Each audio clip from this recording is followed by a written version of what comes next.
We all have fears. It's very easy to just ignore your fears. Spend time scrolling on social media. Watch hours and hours of Netflix. That avoids your fears. You don't need to face it. But you're not going to move forward. You're going to be trapped. So when we have fear, we need to face it. Acknowledge it. We have fear. Examine it. What is it you're scared of? If you're doing a public speech, are you scared what people think about you? Are you scared you're not good enough?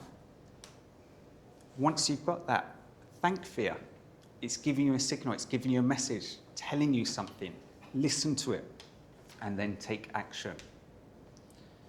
So, I was contemplating telling you a story about my daughter, and I was a little bit scared whether to tell you because I'm an English teacher. I thought you might judge me. You might think I'm not a good parent. You might think I'm not a good educator or teacher. You might judge my child. And you might see me as someone with different values to you. But I thought I can't really do a talk about being fearless and give in to that fear. So, Taylor Swift is coming back again. Not back to Singapore, don't get too excited, please. Okay. So, excuse me. She came to Singapore in 2024, in about March, about 18 months ago. About a year before then, my daughter came to me very excited and said, "Daddy, Taylor Swift is going on tour in America. I think maybe she will come do a world tour after that. Can you get me tickets?" Like all good dads, looking at her eyes, I said, "No. If you want them, you need to earn them."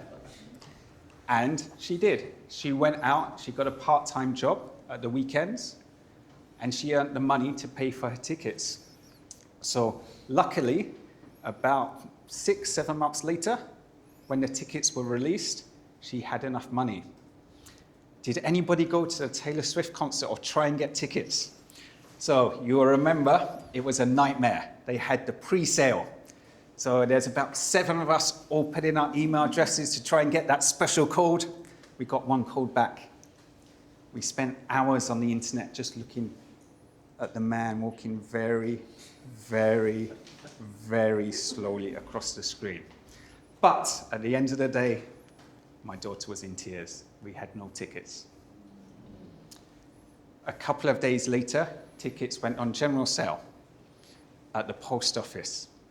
I told my daughter, "Don't go to school, try and get your tickets." So that's my story, and I'm out of time. Okay, thank you. Thank you. Well done. Well done. I didn't hear any lie, law.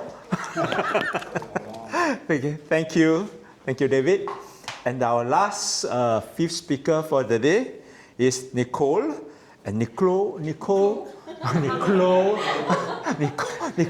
she claims that she's an introvert.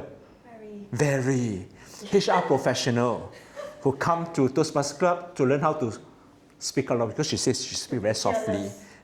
To be fearless. Yeah. Okay. And her speech today is called Through the Eyes of Kindness. And she's focused on vocal variety and body language and her speech. And her evaluator is Joseph. There you go, the big, tall, handsome man there. Okay, take it away. Thank you very much. Yeah. Oh, Mike, yeah. Now I'm Yeah. Project objective is on vocal variety and body language to enhance speech. Wait, sorry. How do you use this? No. Oh, sorry. Let me help you. Is this supposed to be a magnet? Didn't ask me to help. It's fine. Of course not. Sorry, yeah. I'll hold it.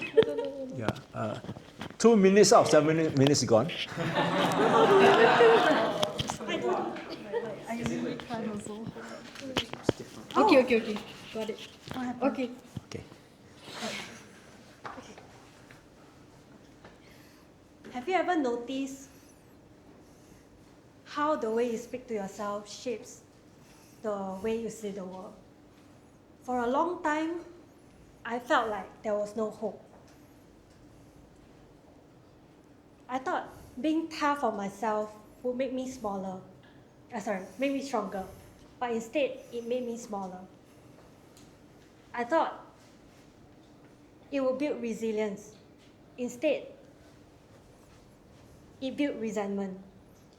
I thought it would sharpen me, but instead, it shattered me. The truth is this. When the voice inside is cruel, the vision outside becomes clouded. For a long time, I operated this way. So what changed? What happened? Recently, I came across a podcast, and a realization hit me. When whatever causes dread demands immediate confrontation. For example, something happened at work with one of my colleagues that causes the dread inside of me. Every day I drag myself out of bed. I don't want to go to work. Every day I avoid it. I'm actually feeding the dread. And that actually is the most selfish thing we can do.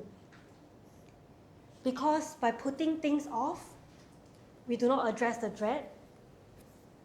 We don't only rob ourselves of peace, we actually rob others of our presence, we rob others of our energy, and we rob others of our best self. So I tried something different. Now whenever there's a negative thought appeared in my head, I let it drift by, just like clouds moving across the sky. I didn't chase it, or I didn't fight it, and I didn't feed it. And at times when I can, I replaced it with gentle affirmations. Small, steady, simple. And just like drops of water can wear down stone, small affirmations soften my years of self-criticism. So not long ago, I had a moment that tested everything I've just shared. I actually met a few of my friends, my very good friends, some of whom have known me for coming 10 years. So for most of the 10 years, I actually wore a mask. To a lot of my friends, they see me as a very happy-go-lucky person.